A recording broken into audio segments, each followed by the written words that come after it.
Appreciate you doing this. Appreciate you guys taking the time. I guess for this, it's just have open, honest conversations like I was telling Brando on everything related to what you guys are kind of great at and excellent at. But I wonder, the world is a strange times. It's strange times, to say the least, right now. And I think you guys are pretty like-minded and are pretty unique in the way in that I know you guys are finding ways to maintain a peaceful, focused state of mind in all this. I wonder, how do you guys stay focused when the stuff around you is more chaotic? And how do you, what do you guys do? Just focus on what you can do, bro. There's not much you can do other than what you can control. If you can't control external events, you can't control what happens to you. You can only control how you respond. And that's been the biggest, I think this has been probably, from my memory, the biggest example of that in our generation. Because it wasn't just like an individual had something happen to them or a traumatic event or whatever it was.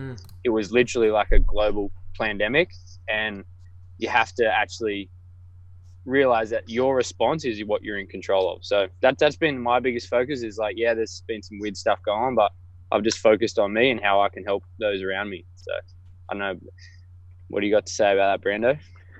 Yeah, that's definitely it. Like, you can only control what you can control. I'm not saying everything's perfect. Like, the first few weeks were good, and then after that, it's not, no one's gonna be perfect and not break down ever. Like, last week was pretty full on for me, but then you just do what you can, like get back on track. If something does go wrong, like just see it as that's what happened and then get back on track. Like, you can only control what you can control, so there's no point dwelling over it. You said last week was pretty full on for you. You don't have to get into details if you don't want, but like, I think everyone's experienced like moments of that, like emotional overwhelm or challenge.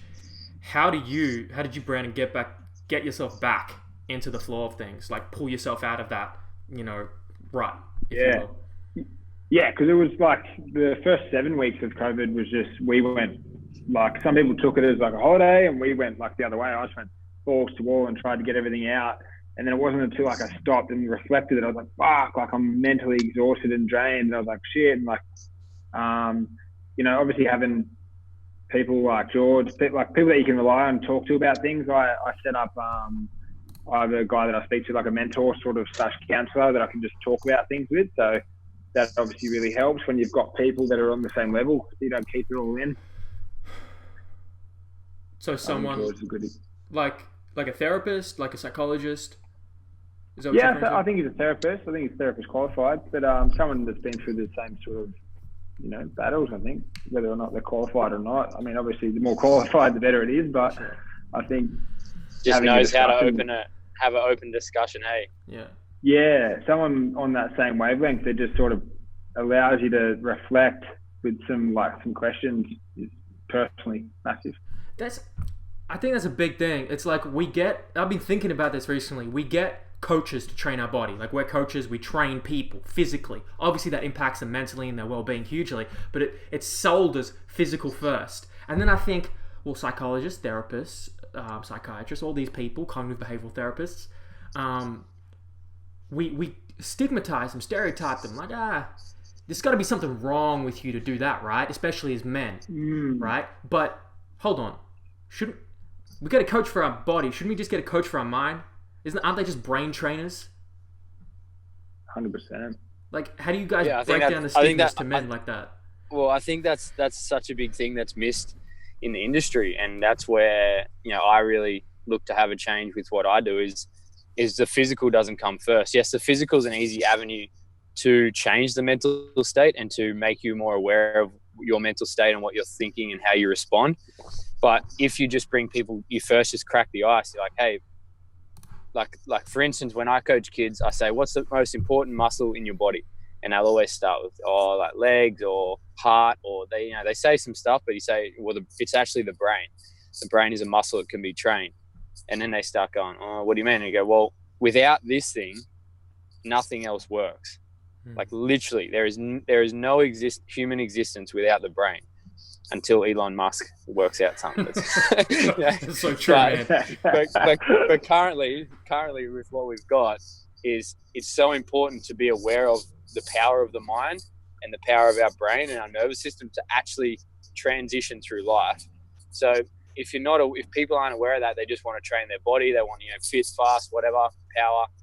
It's first of all, you have to be aware of the mind. So once you take that responsibility on, then you start thinking, okay, so how does my mind function? How does it connect my brain to my body? And how does it either hold me back or push me forward? And then that should just be the first conversation. We are therapists, we are modern age doctors. We do work with people not only to change their bodies, but to change their minds. Yes, we're not qualified doctors, we're not qualified therapists, but if you're a PT and you're not realizing the power of psychology or even just thoughts and mental health, then you're pushing shit uphill. Yeah. So important. What do you think, Brando? 100%. Yeah, for sure. I mean, I think most PTs that have been in the game for a while will recognise that their first few years, if you only know what you know, so obviously you're all about training, and then as time goes on, you do start to realise it's more of a social component and like a psychosocial component, and how you can get someone to do what you need them to do is, like you said, starts with the mind. So, and I think people, especially like you said, we think we can do everything. We think we're bulletproof, but at the end of the day, like, you do need a coach for these things. And it's not like, even probably myself, like, I was thinking, you just want to be as strong as possible. And it is a sign of weakness for a lot of people to sort of admit that you do need someone else to help you. But like you said, like, it's just another muscle of the body that you need to train. So cracking that ice, having those open discussions with people like on the same wavelength is where it should all start. And I think, Exalto facilitates that. We try and facilitate that at our gym, that you can have these open-minded thought processes. How do you do it though with Potts? I know it's especially something that you work with a lot of young kids, and I think how we address older men is by getting to the younger generation, so then set up better. They've built a foundation. I think that's what you're doing, which is fucking amazing. But you got to communicate, one, to the kids, and then two, to the parents. How do you? And I think we don't give kids enough credit. We treat them sometimes a bit stupider, like idiots, more than they actually are. Like, we speak down to them instead of up, right?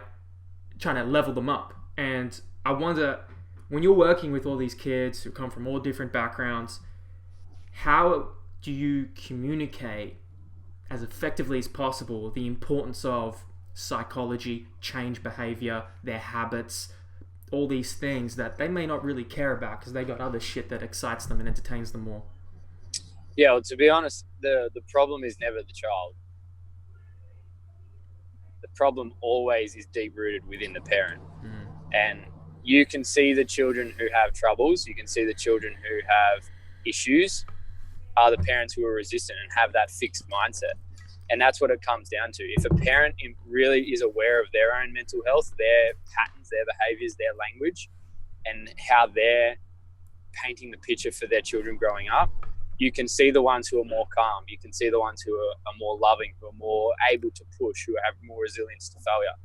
It's the kids whose parents are really rigid and fixed with their mindset that have the struggles, because they're just like, they just have this example that they're following of people who look at the world negatively or look at challenges, a bad thing. It's so obvious, and it's a really interesting conversation to have with parents when they are in that fixed mindset, because I get it commonly. They give me a kid and they say, fix them. They just hand me a kid and go, he needs fixing. What do you say to that? And I'm like, yeah, commonly, like a lot of inquiries are, our child needs help. They need fixing. This is going wrong, their behavior, issues, disease, whatever, learning difficulties. And I'm there and I'm looking at the parent, they're overweight, they've got no energy, they're unmotivated, they're blaming their children for all these problems. And I guarantee, first of all, they're malnourished. Second of all, they don't do enough exercise. And third of all, they actually have no goals within their personal health and wellness. And it's just like, well, you've literally just manifested those problems straight onto your child that you've brought into the world. So yes, the conversation with kids isn't, for me, it's not about talking down to them. It's talking as simple as I can. So we really simplify everything that we can, so it can go in one ear, and then if it doesn't, and you can see it doesn't, then you simplify it in a different way. You try and make it a really digestible message. But for the parent, it's really about asking them. I mean, Keegan is very well known for this question, but it's like, if you were to trade shoes, if your child was to trade shoes with you right now, would you be happy for them? Yeah, I saw another quote by him that he put up, like a photo. If your child grew up to be just like you, what would you think? Would you be proud of them? Yeah, that's the question he commonly uses with coaches that come in who are, dads or, maybe later on in their years. And he says, would you be proud to pass over your life to your children? Would you honestly say, yep, no, I've got this nailed, I'm working on it, I have a growth mindset, I know I can overcome challenge? Or would you be thinking, fuck, no way do I want my kids to live like me? And if it's the latter, then really understanding that means you've got work to do. It doesn't mean that you're free from work if you've got it nailed and you've got a growth mindset. Like, trust me, we've all got our challenges and we will continue to have challenges. But if you have that mindset of, I'm working through it, I'd be much more comfortable saying, yeah, I'd happily have someone else step into my shoes.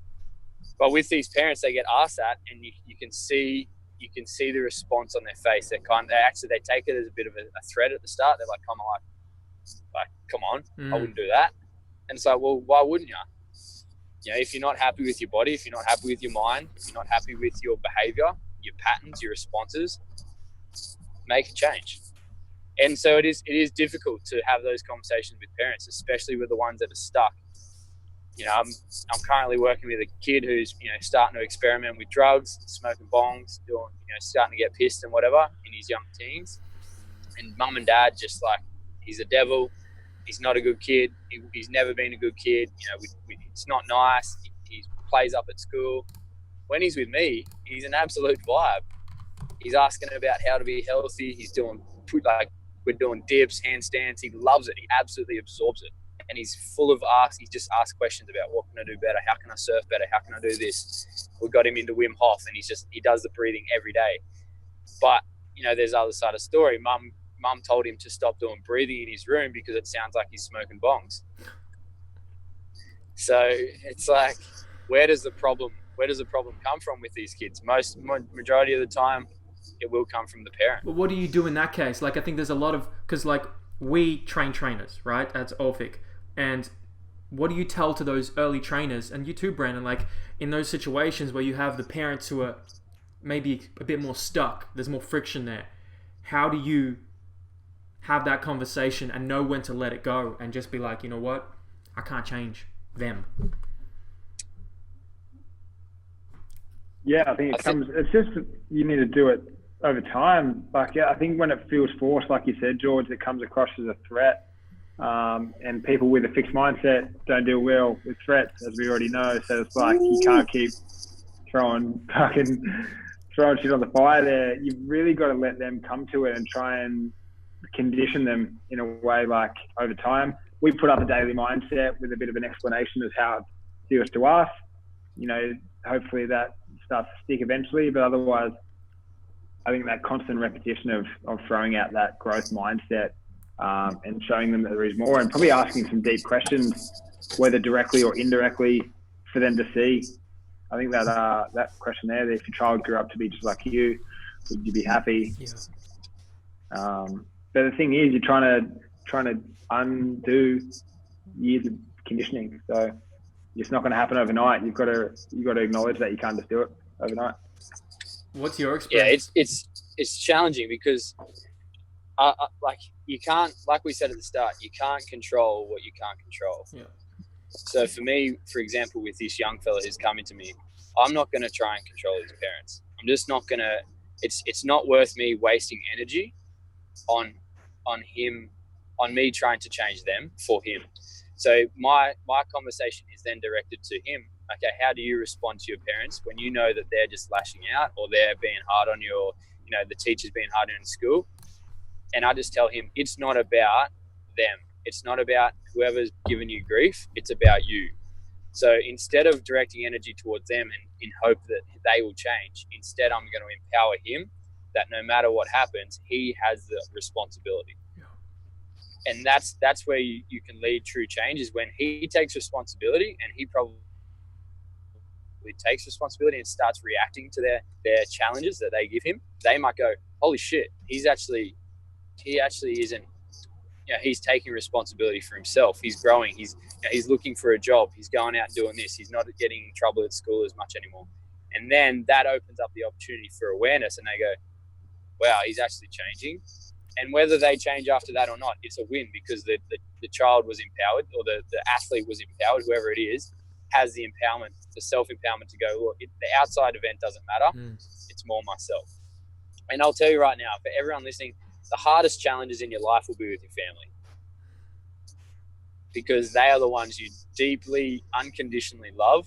And as much as you want them to change some things for themselves to be better, it might not happen. And it is so hard to come to terms with. But that's just a good example of, like, you can't control them. You can only lead by example.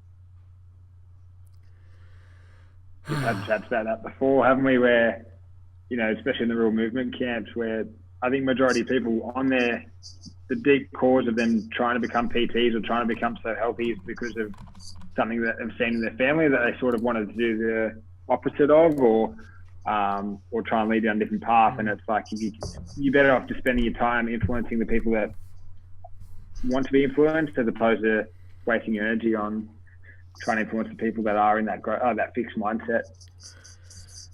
It's 100%.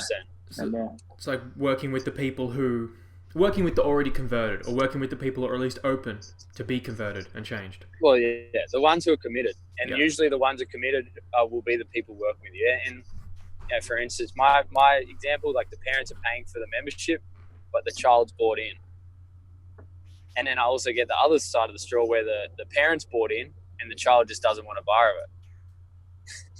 So, like, there's no point in having your kid in this program because they just don't want to borrow it. What do you do then? Maybe, do you, like, how long do you persist, and you too, Brand, with a kid who doesn't want to be there? When do you know, all right, it's tough. I think this isn't the right program for him?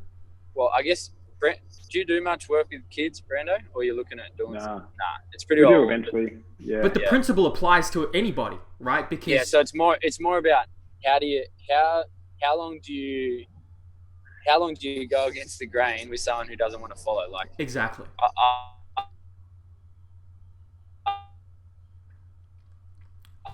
I'm getting less and less tolerant to that kind of behavior. That doesn't really believe in you. There's probably 3 or 4 or 5 more.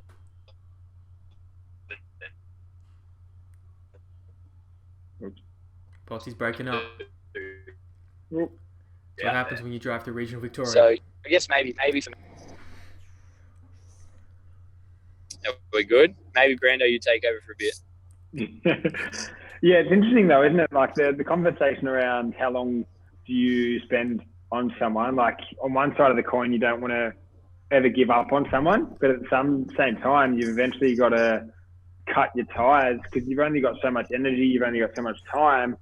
Is it worth influencing the people that are already converted and want to be influenced, or is it worth trying to convert more people and push it uphill? Like, I don't think there's no right answer, but you can see when people spend all their time trying to convince people, you get frustrated, you get burnt out, and it's not really going to end up solving anyone's issue. But at the same time, if you don't work with those people, how are you ever going to make a change? So, tough question. So what's your guideline, Brandon? Like, what do you guys tell to the trainers and the coaches coming in the industry? How do they determine their lines in the sand, their boundaries? Quickly. Whatever it is, do it fast. But how did you guys figure it out?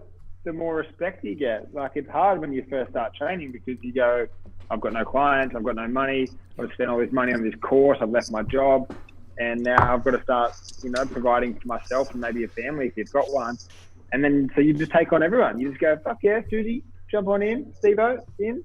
And then you're surrounded by people with all different contexts and environmental, contexts. And you spend a lot of time trying to convince people that don't want to be convinced, rather than just sort of working with people who you want to work with, which will then amplify to become more people. They'll refer.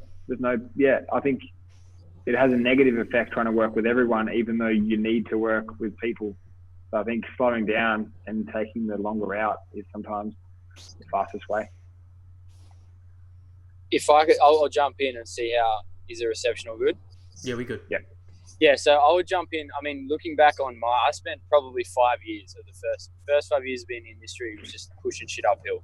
And now looking back on it, my advice would be just get really clear on like 1 or 2 things that you know you can get results in.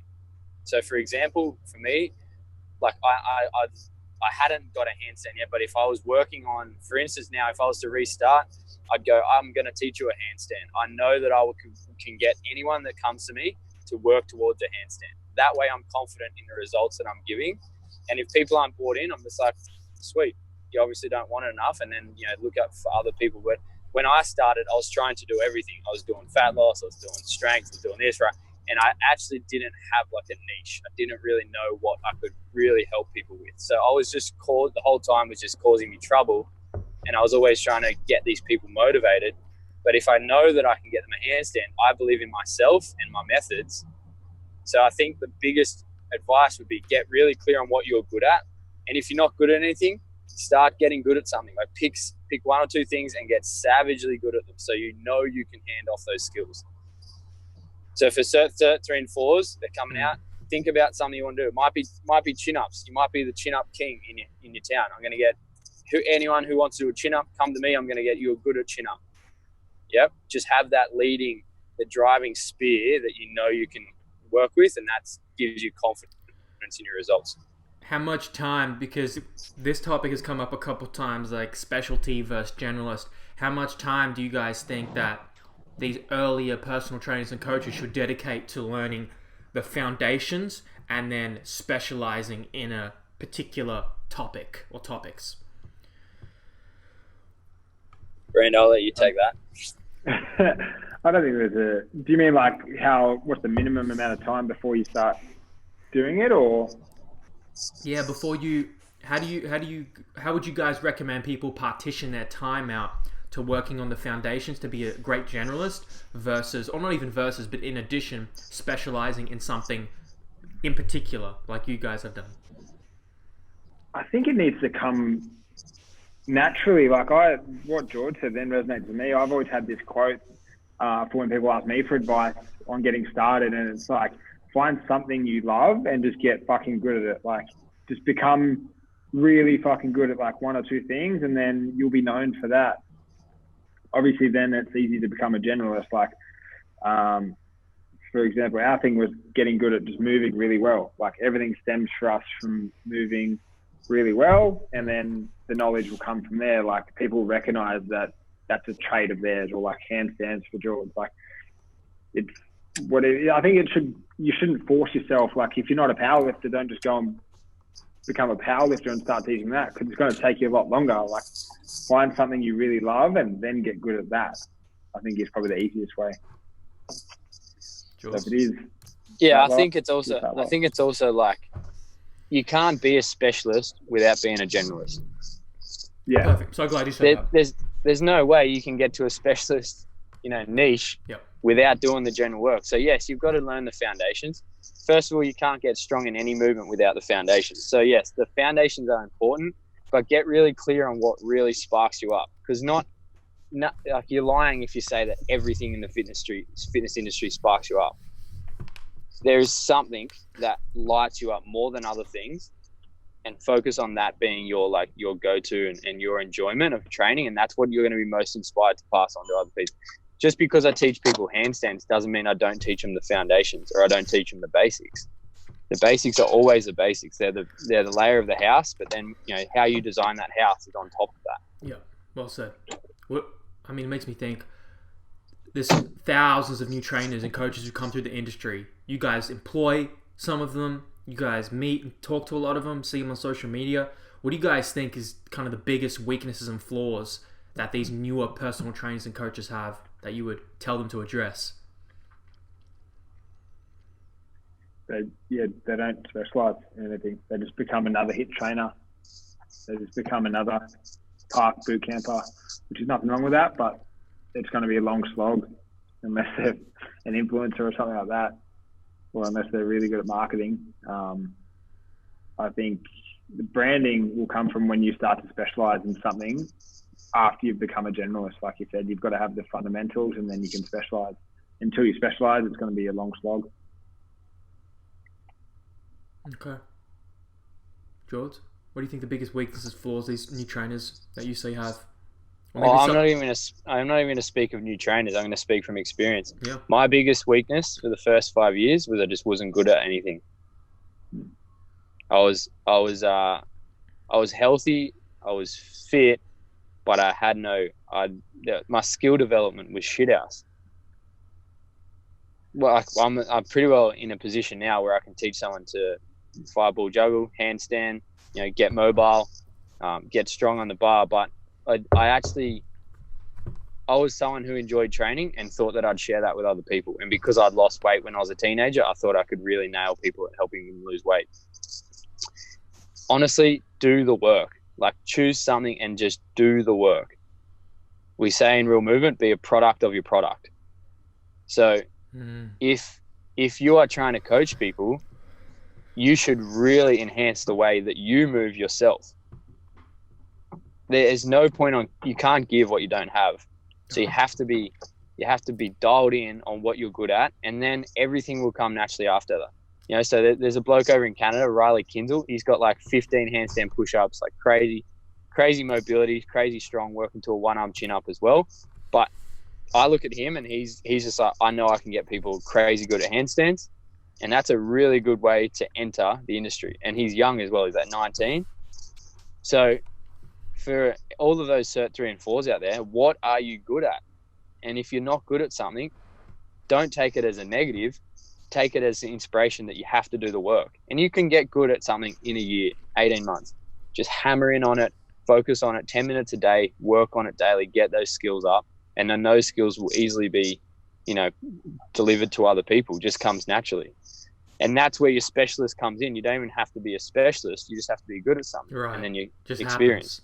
Happens. Yeah, see, I was trying to do too much. I was trying to do hypertrophy programs and strength programs. I was trying to do weight loss programs. I was trying to give people meal plans. Like, literally, I was the perfect example of what a Cert 3-4 looks like when they go into the industry with no idea. I just had no idea. And I was like, oh, I'm a personal trainer. You're going to pay me money. Sweet. And I struggled. I literally struggled for 5 years. But now, knowing what I do now, I would have just gone, oh man, if I could have got a handstand, if I could have worked every day of a handstand or a juggle or got my chin up super strong, then there's my specialist. There's my way of going, hey, do you want this result? And there's your marketing. Do you want a strong chin up? It's not, do you want to be fit? Do you want to get strong as on a chin up? Do you want to build a one-arm chin up? Do you want a handstand? Whatever you can, then you can market with that, and you're going to create your own tribe instead of going, hey, I'm a PT. Do you want to be fit? There's a saturated amount of people that are doing that. It's a very hard market to break into. Yes. Yeah. And that's it. You don't need to specialize, like we were saying. You need to find that blue ocean. If you've read the book Blue Ocean Strategy, it's finding something that people will want to become part of your tribe with. So, and I think it's actually should see it as a positive. If you're not good at anything yet and you're a PT trying to get started, see that as a positive that you've now got this journey that you can take, and then you're going to be way more equipped at teaching someone else the same journey than someone who can just step in and do it and have to backtrack. So it's not a negative thing if you're not good at something.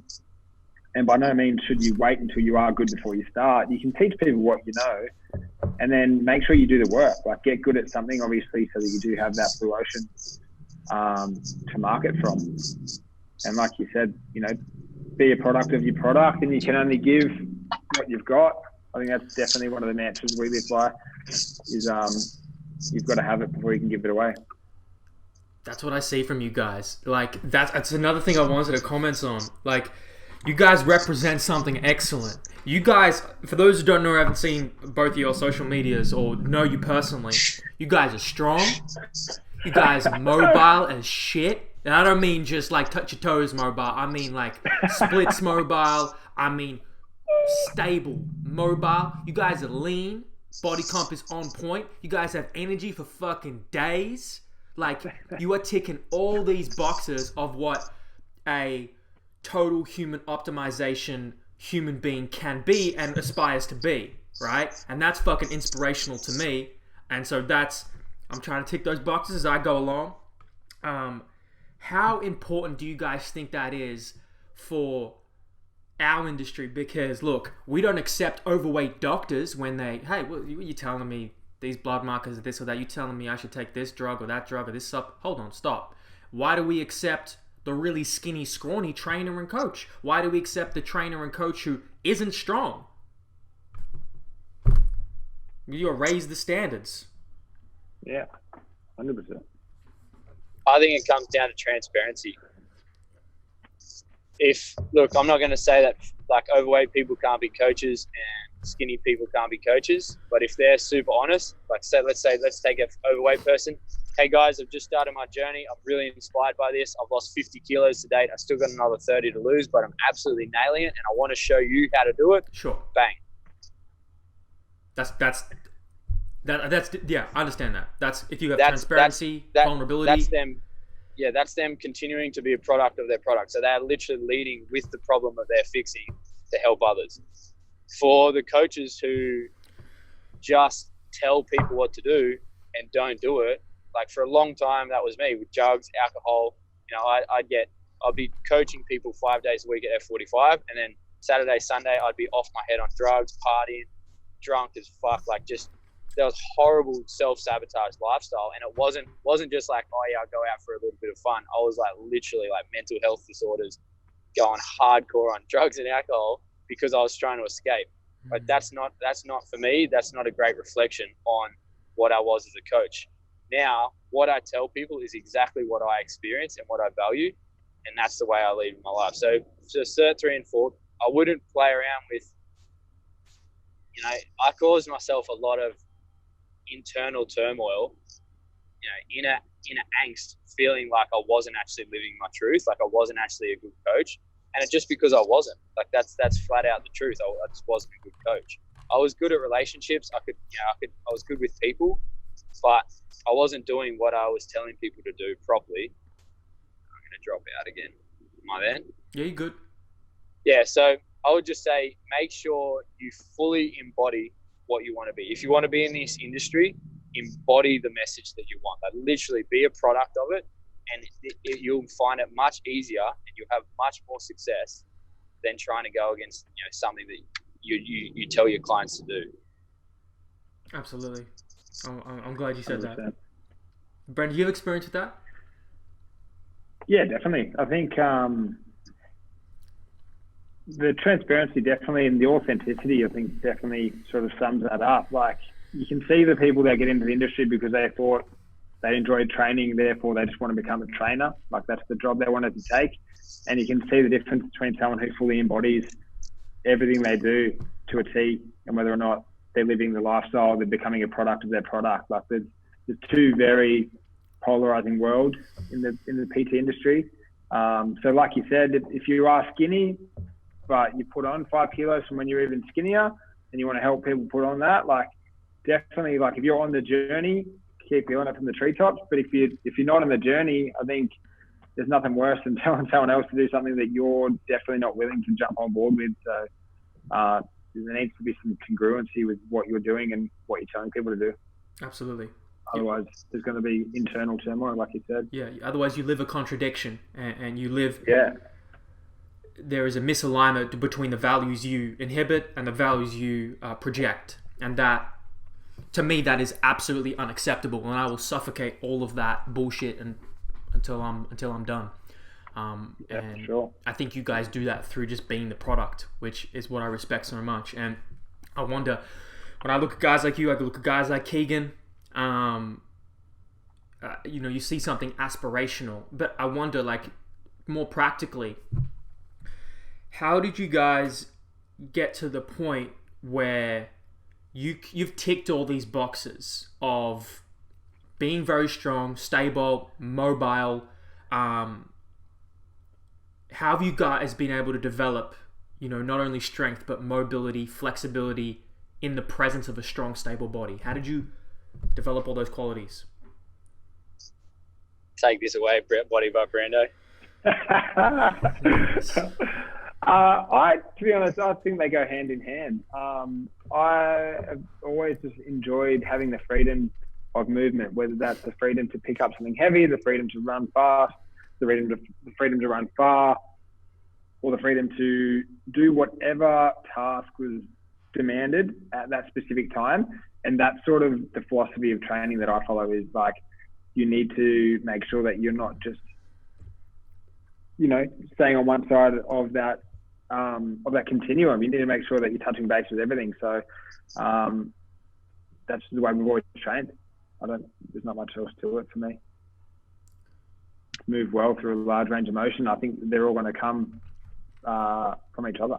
Did you develop them in congruency, or like a conjugate style, where you're training? You've always trained multiple qualities at once. Like, you've worked on your strength, your hypertrophy, your mobility, your conditioning. Has that always been in conjunction, or for you has it been phases? Like, this 6 months I'm going to dedicate to doing more of this while maintaining this and this. How do you practically delegate those skills? On a whole, everything in unison, everything's always done together. So we'll always move through the largest range of motion possible. Therefore, you're going to get that mobility and that range of strength. In terms of phases, we obviously do some different phases where we'll go through a hypertrophy block or a conditioning block and things like that. But on the whole, everything gets done at once. And so we're constantly training sort of different modalities and domains.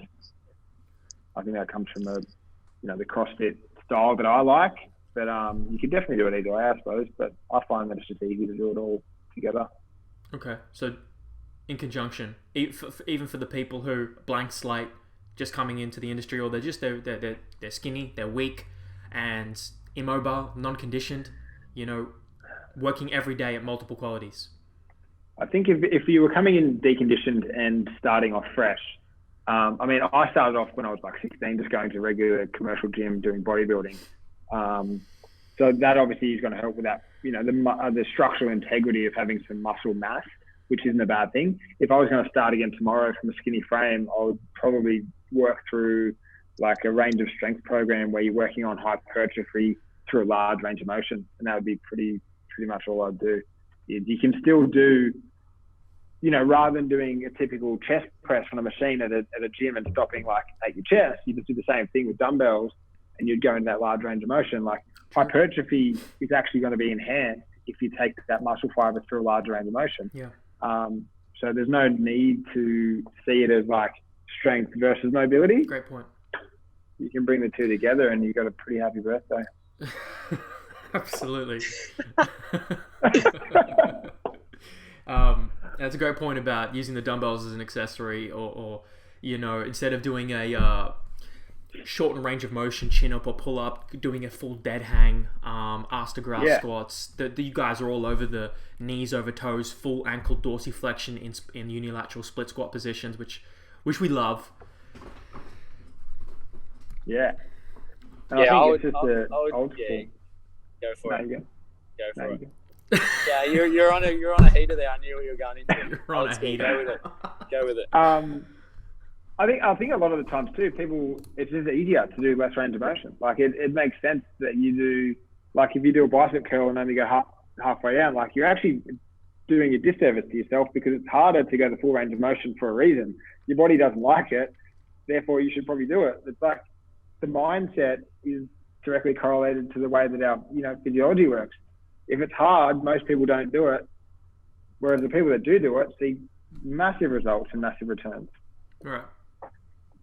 Yeah, I think I thought you were going to go down like the old school route there. Like, it's kind of come from that, I guess, it stemmed from that kind of big bodybuilding boost of era, like, Arnie era, just getting a pump. And yeah, for sure, they were short range of motion. They were kind of pack on the muscle and, sculpt their bodies and whatever. And maybe that works better for that. But if you go even further back, and this is a big influence through Keegan, is the people that he studies, like the old time strongman, like the guys who used to travel around with circuses and stuff. they would be strong. Like they'd be doing bodyweight overhead presses in the splits position. They'd be doing like crazy Jefferson curls. They'd be doing like these feats that combine strength and mobility. So I think we've got a little bit disjointed in the industry, thinking that they're a different thing. Like, this is what I love. This is from Lucas R, and he's created the range of strength. He's basically brought to terms like the term range of strength. So it's not about mobility. It's about how far through your range of motion are you strong.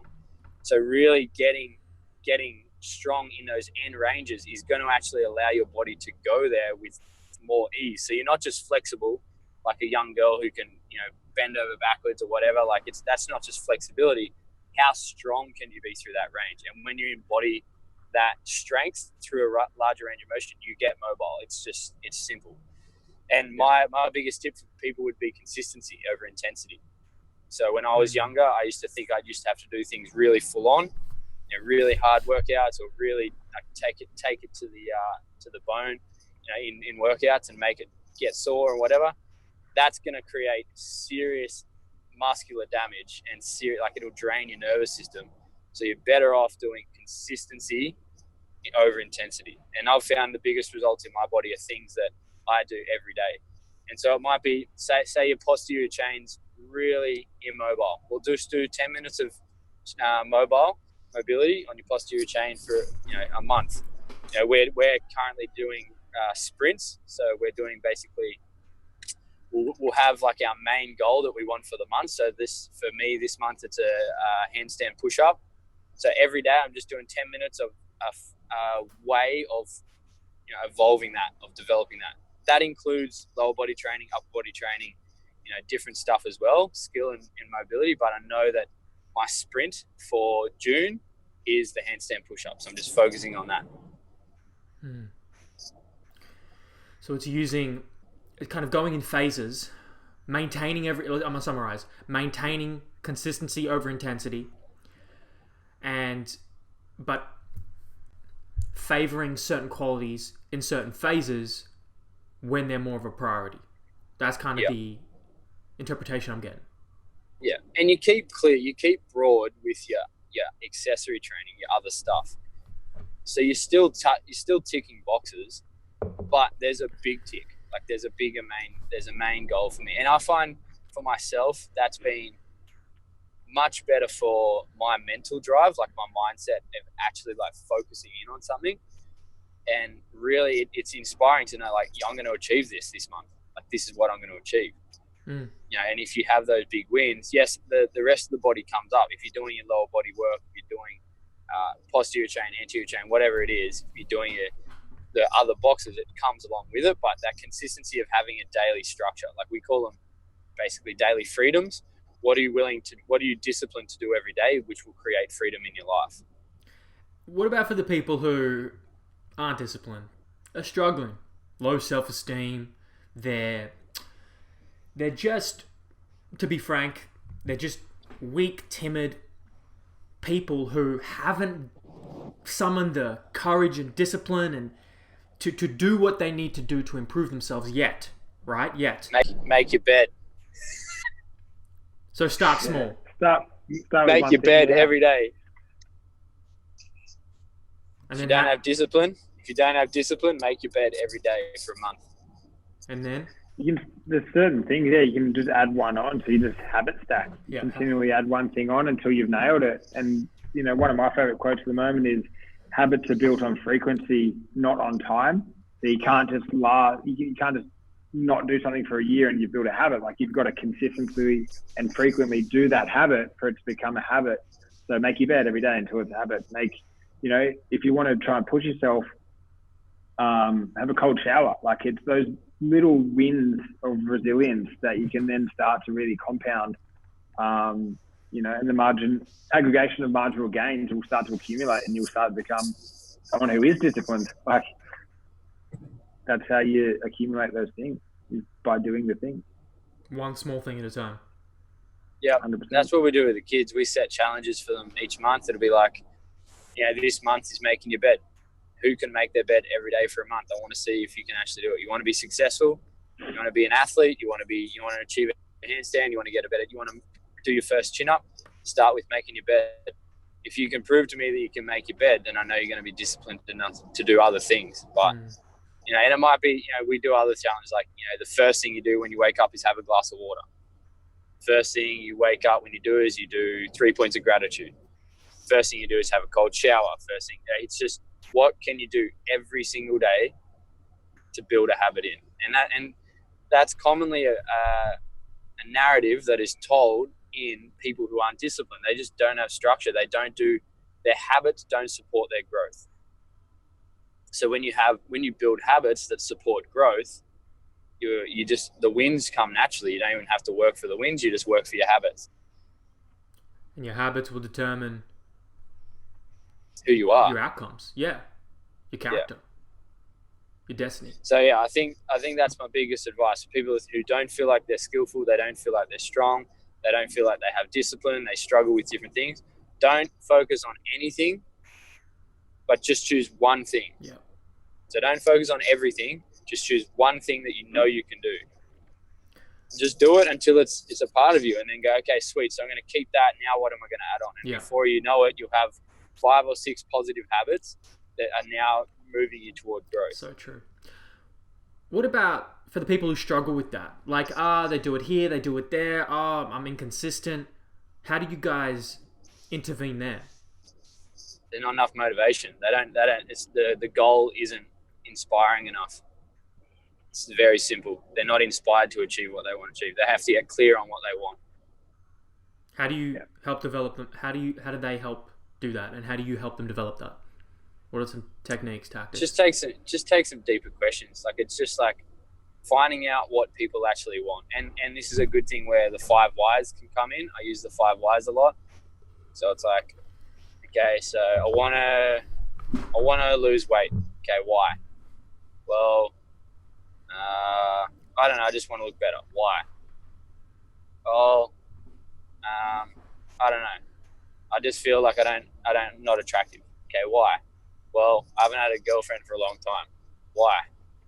And then you get to a point where it's like, okay, so it's not about losing weight. It's because you want a partner. You want to be more confident as who you are. So then you've unlocked a new level of motivation where they're actually now aiming for a result which is going to improve their life. It's not just about superficial, I want to lose weight. Absolutely. Because I think it's just the size of the fire behind the goal that will either determine the discipline and the result. Like if I asked you what was the goal was and you didn't want it, there's a good chance you're not going to do it. You might do it for 3 days and you go, oh no, I couldn't be bothered. So yeah, I've found with our kids, it's just getting really clear on their goals. Yeah. And if they're not achieving them, they probably don't want it, or the goals are being structured a bit too wrong. Yeah. There needs to be alignment. Yeah, we do something similar. The deeper you get, you start to uncover those layers, and they start to uncover them themselves by asking why. You find out what they really want, and then it's a no-brainer. Like, it's not, there's no external motivation. Then they just know that, if they can uncover what they really want, like you said for that example, if it's not about losing weight, it's about finding a partner. You've helped them uncover those layers. They know how to reverse engineer that pattern. So, I better lose some weight because I know I'm not going to get a partner otherwise. Or you can help them uncover some different ways to create that inner confidence and self-worth that the weight might not even matter. It might be more about that internal motivation, creating habits that they can then become the person they need to be in order to get the things they want to have. And it's not about the fat, it's about the way they perceive themselves. Yeah. So asking why. And deeper than that, say like it was like, I want a partner. Well, then it's like, well, why do you want a partner? Yeah. Are they filling a void within themselves? Exactly. And then you go, okay, so what we actually need here is, like Brando mentioned, self-worth and self-love. Yeah. So how do we start working on self-love? If we can get you to be more confident in yourself and appreciate who you are as a human being, a partner will just I'm sure that will just roll into your life. But if you're searching for something, like there's going to be running away from you. Yeah. It's like that. It's just about being really clear. And I guess it's hard for young or inexperienced people to ask those deeper questions because they probably haven't done it themselves. I really think that the more experienced you are with your own self, your own experience, more confident in who you are as a person, the easier it becomes to help other people. So if you're uncomfortable asking those kind of questions, I would dare to say it's because you haven't asked yourself those questions. And that's a problem. Ooh, yeah. And that is a problem. And I think it's like I've met young people who could ask those. They're super young, super confident, you know, they're okay with who they are. Like I'm talking like 15, 16-year-olds. Like I've got a couple of athletes who are just super centered. And they have that attitude of like, well, why aren't you who you want to be? And it's amazing to see. But, you know, then there's 40, 50-year-olds who would be super threatened by that question. Or a 20-year-old who's just got their cert 3 and 4, who's like, oh, I don't want to ask the deep questions. I just want to make them sweat. Well, hold on. Why don't you just do the deeper work yourself and become a great human being? You really expand your consciousness, your experience, and then you can help others. Yeah, for sure. Well said. That's massive. Yeah, for sure. I think when you're experiencing your own self, it is easy to ask other people, and otherwise you are just going to keep, you know, floating through on this surface fitness where you're just helping people sweat when we know that's not the cause of most people's problems, and it's not going to solve them either. So until you are comfortable asking those deep questions, you know, using that, you know, the GROW model, if you've seen that, it's pretty, it gives you like 50 questions to help you dive deeper. So if you haven't experienced that, I suggest checking that out. But otherwise, yeah, just trying to allow yourself to go deeper and get clear on what they want or what you want. How do you guys? For me, I do a lot of like what gets measured gets managed for me. So I do a lot of things to hold people accountable. Like I'll use spreadsheets and docs, and just people will find their own ways. I'll encourage them to record your habits and what you're doing so you can hold yourself accountable. With your clients and even the juniors with you, Potsy, you know, how do you do that with them? Do you do it at all? Do they keep it in their head? Do they do a checklist in their phone on a paper? Do you have a system that you use? Yeah, we journal. So we encourage all our kids to get journals. Like it's one of the first things they do. Their fundamentals. So like first bit of homework, take mum to your news agency. You're going to buy yourself a journal. Something, you know, go find a book in there that you want to write in. You know, the front cover will call you, and when you get called to it, buy that book and start journaling. So we want to create a positive growth mindset just to build these kids out of awareness. So we're going to go, you know, 3 points of gratitude. So they always start with what they're grateful for. So no matter what, they can go, hold on, what do I have in my life? Yeah. And these kids might come from broken families. They might come from traumatic experiences. They might come from, you know, health challenges, whatever. Getting them to be grateful is such a great step for the mind, for any human being. So 3 points of gratitude. Then we get them to work on affirmations. So being aware of this positive self-talk. So I am, and then selecting a positive language to follow I am. So they'll do 3 I ams. Might be I am strong, I am happy, and I am growing. All right. Then we go into self-love. So self-love is 3 points that you appreciate about yourself that money can't buy, that you were blessed with. So it might be eyes, smile, head, skills, people skills. I'm friendly. I'm super driven. I'm fast. You know, just focusing on what you're good at to build that confidence. And then we just, you know, as they get better at journaling, to start with journaling just in the morning, you know, I'll add on, you know, our growth mindset questions, which are, what did I learn today, or how did I grow? What was great about today? And then who or what did I contribute to? Every day. Yeah, every day. Even with what about the adults that you've worked with in the past? Yeah, so the adults have even more intense journal. So theirs is like going into what are the challenges, what challenges may I face today? So this is based around stoicism. So if anyone listening isn't following the Stoic juggler, he's my coach, Connor Desmond, and he's very, very, very strict with stoicism and lives by stoicism. He's even got stoic tattooed on his bicep. He's got it in his blood now. And he's created the Stoic Gratitude Journal. And in that journal, it basically goes through your morning routine and your evening routines to set you up for success and then reflection. And so that's what we give to our adults. It helps them build out, really a process of managing and reflecting on your days. And when you're starting to, like you said, when you're starting to measure and manage things, you will be aware of what's not working and what is working. So that's what we do with the adults. There's like the Stoic Gratitude Journal is a bit more in depth, but then with the kids, we just ask them to start, getting used to journaling. Do you find that an issue with, I don't know if you do that as well, before I ask my next question, Brand, do you do that at all? Like, how do you kind of implement that type of methodology and habits? I used to a lot more, and on top of that, yeah, like I used to write a lot, and then I just realised the other day I saw one of my old journals, and I was like, I need to get back onto that, because I've been searching for one all week. I found one, but I might have to have a look at Connor.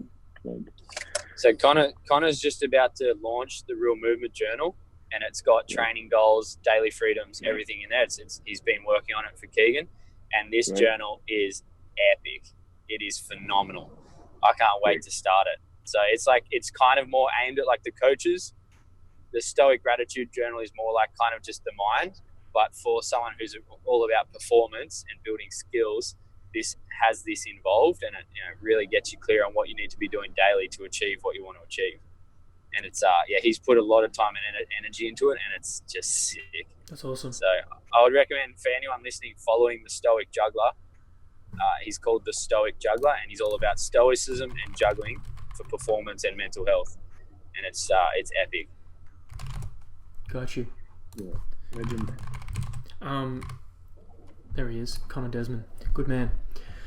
What about? Do you guys ever get resistance with that stuff? Like, do you ever get resistance? Like, hold on, I'm here to get stronger. This, that. Why are you giving me a journal? Or do you don't even get those people anymore, because those people only come to you guys who are aligned with your values, so they almost expect that? Nah, definitely get resistance. What do you say to that? I just ask them, what if they did? What if they did it? Yeah, what if you could? What if you did? Just leave open-ended questions. They come to you for a reason.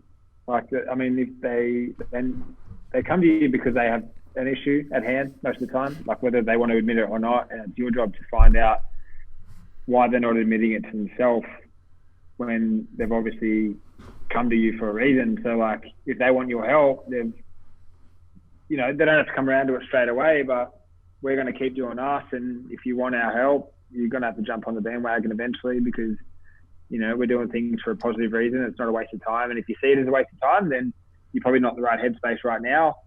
And how do you expect to get out of that headspace unless you do the things that people are doing? Yeah. What if you could? What if you did? What do you hear back? You do get kickback for sure. People, I just want to lose weight. Why can't you teach me how to eat? Why can't you just tell me what to eat? Like, you can do that, but if you get them to admit why they failed in the past, history is going to keep repeating itself until it changes. So, what's the alternative? Absolutely. Nothing changes. Big deal? Nothing ever changes. Yeah, doesn't change.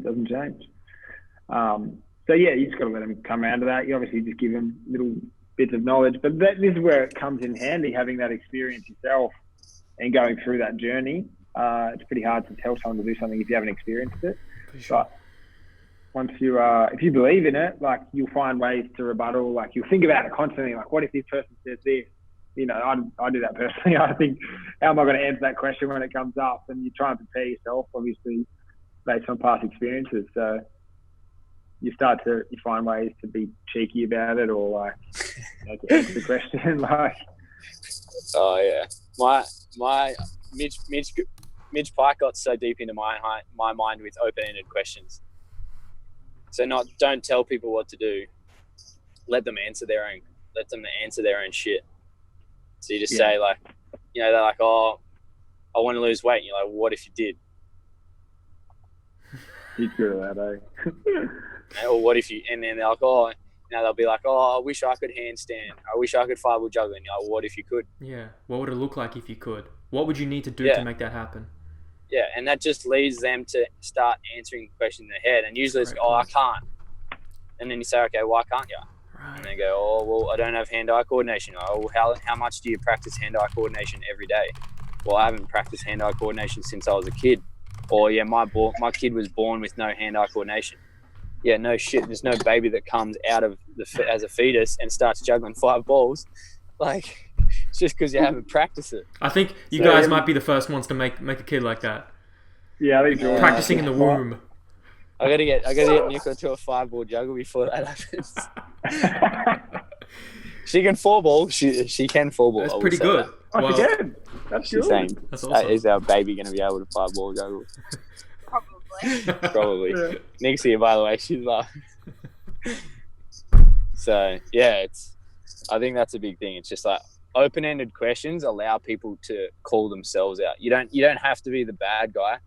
And I did some deep work at the start of Real Movement with Mitch. Like seriously, like brought up some stuff in my own self. And it was just because Mitch asked some open-ended questions, and he just sat there like a gentle giant and was like, well, what if you changed it? And then that just rocked me, because I had to sit there with that question and realize that it's about me. It's not, no one else is going to give me an answer. No one's coming to save you.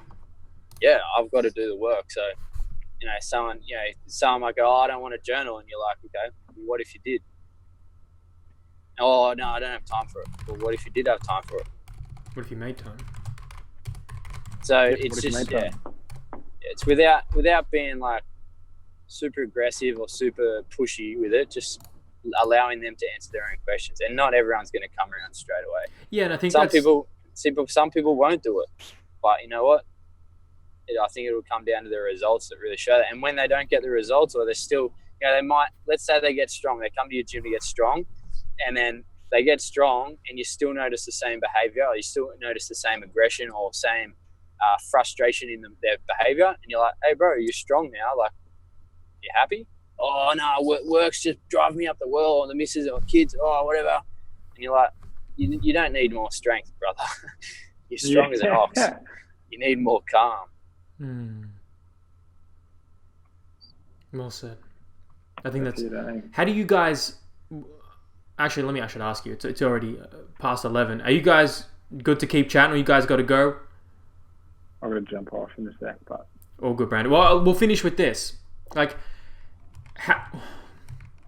quickly, how do you guys...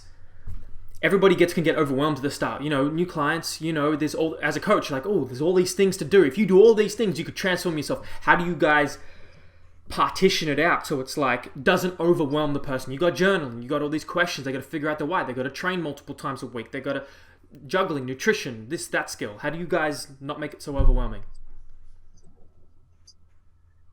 To be honest, we're still trying to nail that. I don't know if I'm the best person to answer that question. We're trying to get better at that and help people, because we're so excited about everything, we try and push it all on them straight away. I think it needs to really, that's probably an open-ended question you need to ask yourself, and I need to ask myself, is how can I do that better? And it's just trial and error. I think you've got to go through that experience, and you've got to do it good. Start little. That's what I would say. Start small. Got it. You can map it out, write it out. Yeah. Show them onboarding. Yeah. Brando's got he's amazing at processes. It's actually kind of weird. He's got everything mapped out so well. Where can we see that, Brando? Process porn. It's process porn, Nicola's saying. Process porn. It's XXX rated processes. I'm a very global to finer detail type guy. So I like thinking macro and then really trying to get into the nuts and bolts of how you can make it work. Do you have anything like practical on your website that people can look at to kind of get inspiration on how they could structure their processes? No, but we are in the process of setting up a business accelerator for those who are sort of... Hello. Yeah, how you going? We're saying hello. Setting up, 10-week business accelerator for those who sort of have done a course in personal training and now want to sort of bridge that gap between either running their own business or just setting themselves up for the future. So I've got something they can look at for sure. All right. Well, last thing, the guys wanted me to ask you, what's the most, as an education company, Orphic is, we are, what is the most enlightening education experience that you guys have had to finish off? I know it's a big question. Let's get into Wim Hof, baby. Okay. For sure. Breathe, motherfucker. For me, it was unlocking like the deep levels of my unconscious mind, like going hard with breath work. Yeah. That just blew me apart with what we actually have the opportunity to experience from a pure existence point of view of the human spirit and the unconscious mind. Breathing. Like there is so much fantastic coaching education out there, but I still think there's so many fantastic coaches out there, the world's best, who would be blown away with these experiences with breath work. Love it. Brandon? Yeah, I've experienced all that. I mean, I experienced all that through the real movement to start with when I first started with Keg. So, I mean, you find a community like that, you're going to be exposed to some pretty cool things that you'd never thought you'd be exposed to and probably never learn in any other circumstance. So, you know, we talk about fasting, we talk about breath, we talk about mindset.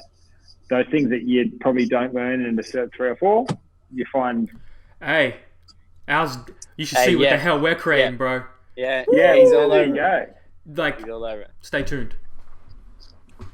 There you go. Boys. Just do yours. Yeah, true that. Where do you want to put last comments, last queries, questions for the comments for the audience? Where people can find you? If you got any shit that people can buy from you that you want to sell, give us your last thoughts. You go, George. I got a one-liner. Be a product of your product. Don't look for answers. Just get super clear on what you want to do and find a skill that you want to work on. I honestly think skill acquisition is the leader in coaching.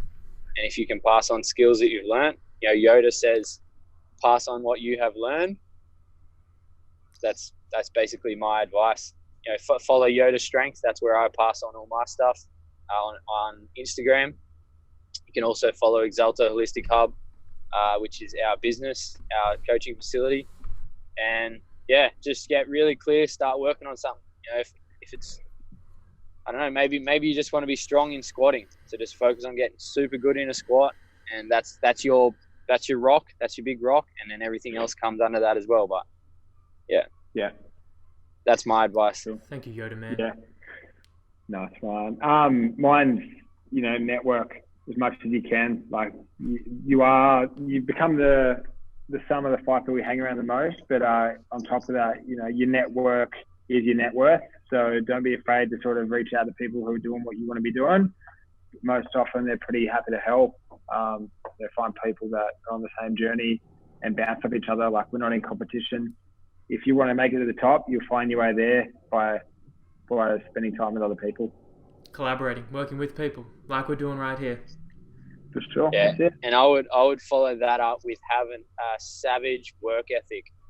Find someone you want to learn off and go turn up, show them that you want to be there and you want to learn from them.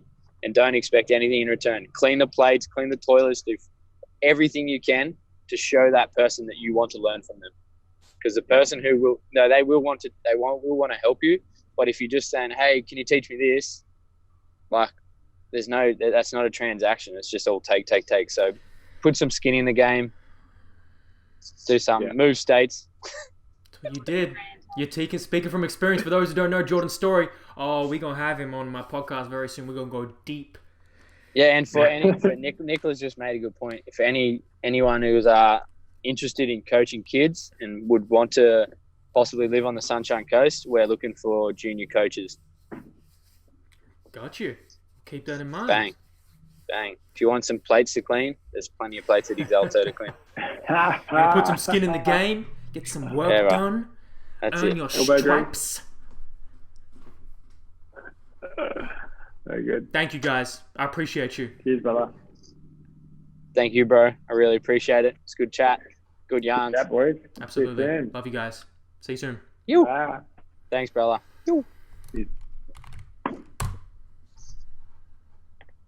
Cheers, boss. I was going to go. No problem. That is it. Webinar Wednesday. Boom. There we go, guys. Hope you enjoyed that conversation with Jordan Potts and Brandon from Body by Brando. Just sharing my screen right now. Hope you guys can see that. There we go. Over here. So basically, Webinar Wednesday is something we do every single week. Every single Wednesday, we are a education company that delivers Cert 3s and 4s in fitness. If you want to be in tune with kind of what we got coming next, all you got to do is go right here, Orphic Education Webinar Wednesday. We've had a bunch of pretty damn awesome guests. That's me with my mean mug. Got to get a new photo, not looking so damn mean. But here's the upcoming schedule. We had Brett Bartholomew last week, which was an amazing conversation. All of these are available on all podcast platforms, Spotify, it's on YouTube, it's on Facebook. So you guys can go check them out there. We got Michael Boyle up next week, the OG legend, Mike Boyle. Oop. We have another Coaches Roundtable coming up the week after. We got Durham McInnes from the what is it? I'm blanking. Core Advantage on the week after, and guys from Melbourne Strength Culture, Tani Tonkin, and we're gonna have more. You guys stay tuned, and we're just gonna keep delivering absolute fire in these conversations, just having open, honest conversations on everything related to health, wellness, strength and conditioning. You go check out our YouTube there if you want to watch him, and if you want to be notified of upcoming conversations, Webinar Wednesdays, just head right here.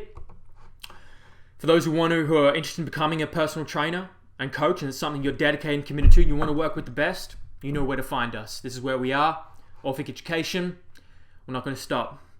I'll see you guys next week. I'm Alexander Emanuel.